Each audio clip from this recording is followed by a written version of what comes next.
Meus prezados irmãos, minhas prezadas irmãs, nessa tarde bonita e abençoada de sábado, nós estamos estudando a lição da indulgência, esse belíssimo cântico de amor que Jesus entoou um dia aqui na terra, pedindo à humanidade inteira que o acompanhasse nesse cântico, demonstrando a todos nós que só a indulgência será capaz de resgatar a humanidade da barbárie. A indulgência é uma manifestação abençoada que dimana do amor. É uma manifestação de perdão, muitas vezes individual, muitas vezes coletivo. É a demonstração da comiseração que nós temos que ter para com todos aqueles que, como nós mesmos, erram, se equivocam, que, como nós mesmos, muitas vezes se esquecem de trilhar o caminho correto a seguir, mas, quando encontram alguém para lhes dar a mão e não para lhes afundar mais ainda na consciência culpada, conseguem se recuperar, rever os conceitos e adotar uma vida diferente a partir de então. Jesus teve e tem indulgência para com todos nós.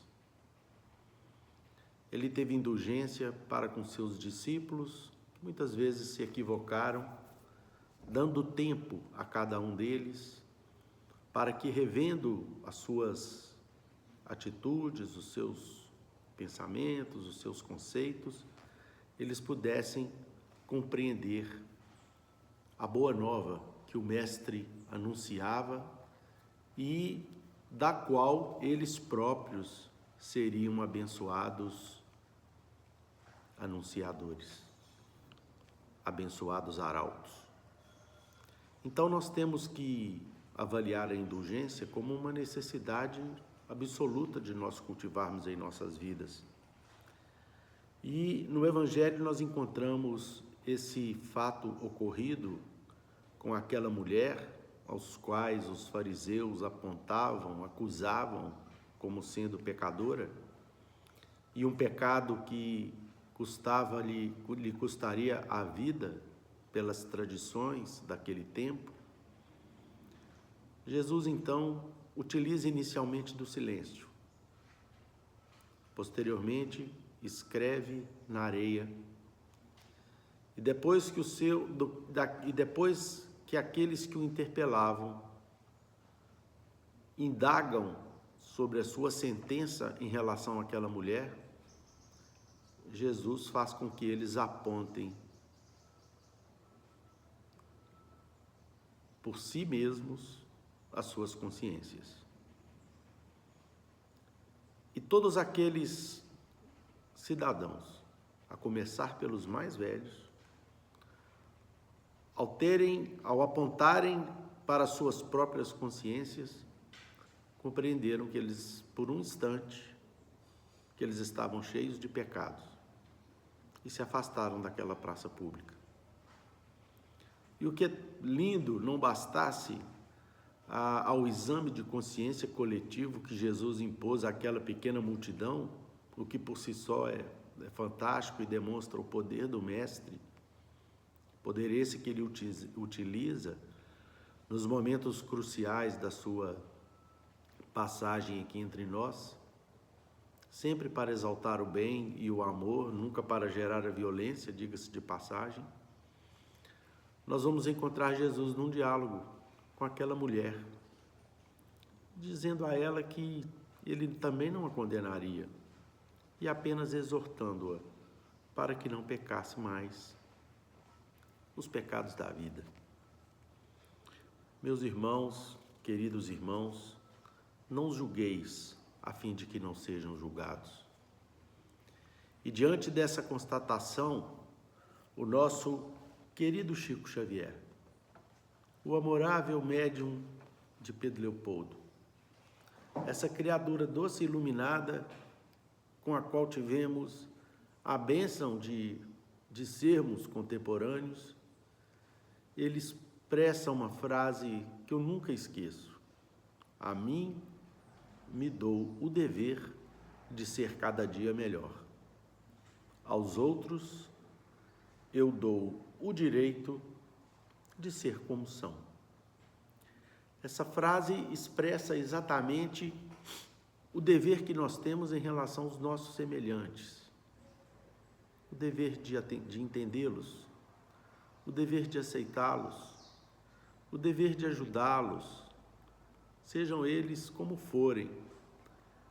Entendam eles a vida da maneira que bem entenderem, por serem nossos irmãos em humanidade, filhos de Deus como nós. Temos o dever de sermos indulgentes para com eles, angariando essas vidas para os nossos corações, naqueles instantes em que os fatos da vida trazem esses irmãos até nós, para que nós possamos, com o conhecimento que já temos da doutrina espírita e do cristianismo revelado pela Boa Nova de Jesus, auxiliá-los, ajudá-los, ter para com eles a bênção do comportamento amigo que Jesus um dia fez questão de se referir aos seus discípulos, conforme nos narra o evangelista João, quando Jesus os chama de amigos e utiliza o título de amigo como o título mais importante que alguém pode ostentar aqui no planeta, né? Ele diz a João: já não vos chamo servos, porque o servo não sabe o que faz o seu senhor. Tenho-vos chamado de amigos, porque lhes revelei tudo o que eu vi do meu Pai Celestial. E Jesus enfatiza ainda a importância da amizade quando esclarece a Pedro a respeito da importância da amizade, quando Pedro lhe questiona por que ele transformara água em vinho, como sendo o seu primeiro ato aqui na terra, na sua missão inigualável de transformar o mundo, exatamente numa festa tida como mundana. E ele dá duas lições a Pedro. A primeira lição, indagando a Pedro se Pedro tinha noção do que era o valor de uma amizade. Aquela festa era de amigos muito queridos de seus pais. E ali, naquela festa, se celebrava a festa mais importante que a humanidade pode engendrar, que é a festa que consagra os laços familiares, os laços de amor. Portanto, Jesus exaltou a condição de amigo como essa condição, esse título inigualável, por título nenhum que se possa imaginar aqui na Terra. Os títulos nobiliárquicos, as honras passageiras, elas se perdem com o final da vida física de uma encarnação. O título de amigo se perpetua por todas as vidas que se seguem após essa tênue e rápida passagem que nós engendramos aqui neste mundo. Por isso que eles são tão poucos, por isso que nós devemos ter tanto cuidado ao pronunciarmos a palavra amigo, porque as verdadeiras amizades se fundem, se originam, se alicerçam no verdadeiro amor. Portanto, meus queridos irmãos, nós lembramos aqui nesse instante o nosso inesquecível André Luiz, que nos pede para que nós nos comportemos da maneira mais adequada nas bases do amor ensinado e vivido por Jesus, enquanto nós estamos aqui na vida, enquanto estamos palmilhando, caminhando nessa oportunidade abençoada que Deus nos deu e precisando privilegiar cada vez mais a conquista dos verdadeiros valores. André Luiz nos ensina que não esperemos a morte para solucionarmos as questões da vida. nem aleguemos enfermidade ou velhice para desistirmos de aprender, porque estamos excessivamente distantes do céu, nessa vida em que temos. A sepultura não é uma cigana cheia de promessas milagrosas, e sim uma porta mais larga de acesso à nossa própria consciência. Então, meus queridos irmãos, como nos fala André Luiz, é preciso que nós aproveitemos a vida de uma maneira mais identificada com os ensinos da Boa Nova de Jesus, especialmente no que diz respeito à vida de relação, à vida de convivência, e começando a avaliar isso a partir do nosso próprio lar. Compreendendo de maneira mais constante e fraterna aqueles que comungam conosco na caminhada e na jornada da vida, aceitando com muito amor esses irmãos, mesmo nos seus erros, olhando sempre como aquele discípulo anônimo olhava os nossos próprios defeitos, o que temos por melhorar, sendo mais rigorosos com os nossos erros e mais indulgentes para com as falhas do nosso semelhante.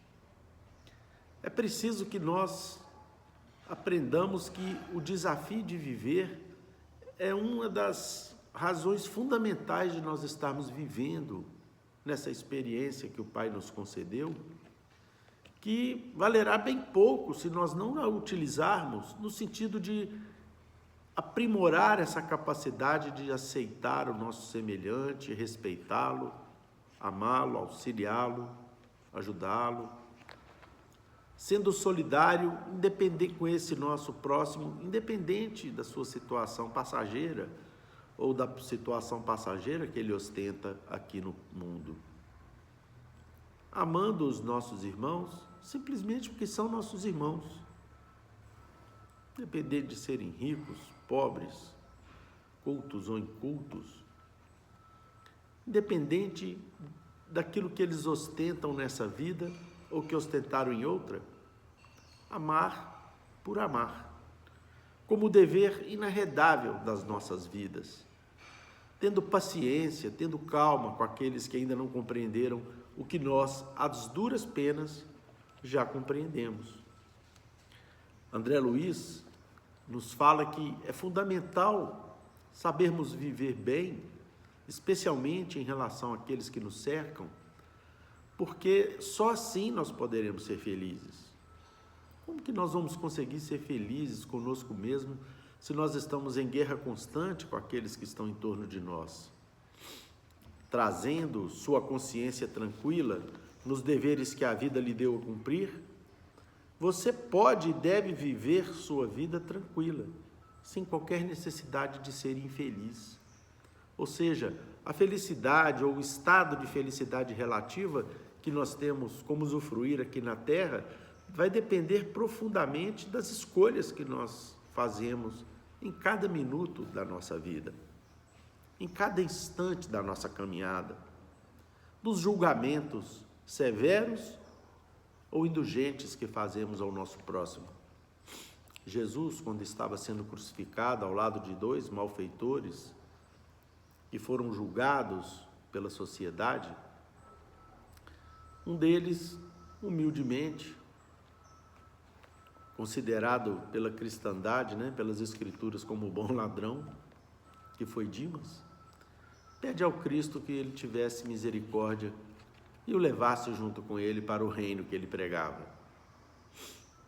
Jesus imediatamente falou que ainda hoje ele estaria com ele, sim, em seu reino. E depois ele, numa volta abençoada aqui na terra, numa de suas voltas abençoadas aqui na terra, mesmo Simão Pedro indaga ao Cristo como que ele pudera perdoar de maneira instantânea aquele malfeitor que havia sido condenado pela sociedade. Jesus então mostra a Pedro exatamente o que é a indulgência. A indulgência é que as leis humanas precisam considerar nos seus postulados, ao decretarem prisões, execuções, penas de morte, E todas aquelas repressões que a sociedade organiza para aqueles que transviaram, muitas vezes, ou algumas vezes, com a participação dessa mesma sociedade, cujas instituições nem sempre educam, cujas instituições nem sempre auxiliam esses mesmos irmãos que erram. Jesus disse a ele: Pedro, eu não disse àquele irmão que ele estaria automaticamente perdoado. Eu disse a ele que o levaria à casa do meu pai, mas não disse para quê. E o que ele foi fazer lá, Pedro, foi para ser reeducado, a fim de que ele tivesse novas oportunidades de viver em outra medida, de outra maneira. Então, meus irmãos, dentro dessa visão que a própria doutrina espírita nos dá, de uma maneira tão tranquilizadora, tão abençoada, de que céu, inferno e purgatório começam dentro de nós mesmos, a alegria do bem praticado é o alicerce do céu. Isso foi o Chico que nos ensinou. A doutrina espírita nos tira definitivamente daquela ideia de penas, de aprisionamento, de condenação, como se aqueles que nos condenam estão isentos dos pecados que nós cometemos, como se aqueles que apontam o dedo para nós são os campeões da virtude. Não tem nada mais deplorável do que ficarmos apontando os dedos para os nossos semelhantes de faltas que nós não conseguimos ainda nos livrar. E é preciso, meus irmãos, minhas irmãs, que nós reflitamos sobre isso. É preciso que nós sejamos mais honestos com aqueles que convivem conosco, mas sobretudo com as nossas consciências, direcionando a severidade dos nossos julgamentos fundamentalmente para nós e deixando o nosso semelhante ter o direito deles serem como são. E nós, tristes julgadores do mundo, começarmos a avaliar a necessidade de agirmos muito mais como médicos para aqueles que se encontram doentes do que como juízes, porque os doentes não precisam de juízes, precisam de médicos. Então, meus queridos amigos, meus queridos irmãos, o exemplo de indulgência que Jesus nos dá nesse episódio narrado por São João, daquela mulher chamada de pecadora pelos seus contemporâneos, especialmente pelos religiosos daquele tempo, é um exemplo que retrata bem a condição da sociedade humana, que muitas vezes acusa e julga, avaliando apenas a superfície dos problemas graves que envolvem a vida ou as vidas dos nossos semelhantes. E, meus caros irmãos, nós trouxemos aqui uma página de Emmanuel que nos mostra de maneira muito clara que para podermos ser felizes e termos saúde, e eu trouxe essa página porque estamos vivendo tempos tão difíceis em que uma doença desafia as comunidades inteiras de todo o planeta, trazendo cada dia novidades, situações até então desconhecidas, clamores sociais, questionamentos quanto ao comportamento dessa ou daquela autoridade, mas, sobretudo, trazendo as notícias diárias daqueles irmãos que se foram para o mundo espiritual vítimas dessas doenças. Não tem uma família que não tenha alguém conhecido ou familiar que tenha sido vítima, que não tenha sido vítima dessa doença. Emmanuel, então, nos fala de doença e saúde numa página muito bonita que eu vou ler aqui para vocês, que ele começa nos perguntando: estás doente? E a oração da fé salvará o doente e o Senhor o levantará. Essa frase está na carta de Tiago, no capítulo 5, no item 15. E Emmanuel comenta essa frase, e a oração da fé salvará o doente e o Senhor o levantará, da seguinte forma: todas as criaturas humanas adoecem, todavia são raros aqueles que cogitam da cura real. Guardem essa expressão, cura real. Se te encontras enfermo, não acredites que a ação medicamentosa, através da boca ou dos poros, te possa restaurar integralmente. O comprimido ajuda, a injeção melhora. Entretanto, nunca te esqueças de que os verdadeiros males procedem do coração. A mente é fonte criadora. A vida, pouco a pouco, plasma em torno de teus passos aquilo que desejas. De que vale a medicação exterior se prossegues triste, acabrunhado ou insubmisso? De outras vezes, pede socorro dos médicos humanos ou de benfeitores espirituais. Mas ao surgirem as primeiras melhoras, abandonas o remédio ou o conselho salutar e voltas aos mesmos abusos que te conduziram à enfermidade. Como regenerar a saúde se perdes longas horas na posição da cólera ou do desânimo? A indignação rara, quando justa e construtiva no interesse geral, é sempre um bem, quando sabemos orientá-la em serviço de elevação. Contudo, a indignação diária, a propósito de tudo, de todos e de nós mesmos, é um hábito pernicioso de consequências imprevisíveis. O desalento, por sua vez, é clima anestesiante, que entorpece e destrói. E que falar da maledicência ou da inutilidade com as quais despendes tempo valioso e longo em conversação infrutífera, extinguindo as tuas forças? Que gênio milagroso te doará o equilíbrio orgânico se não sabes calar, nem desculpar, se não ajudas, nem compreendes, se não te humilhas para os desígnios superiores, nem procuras harmonia com os homens?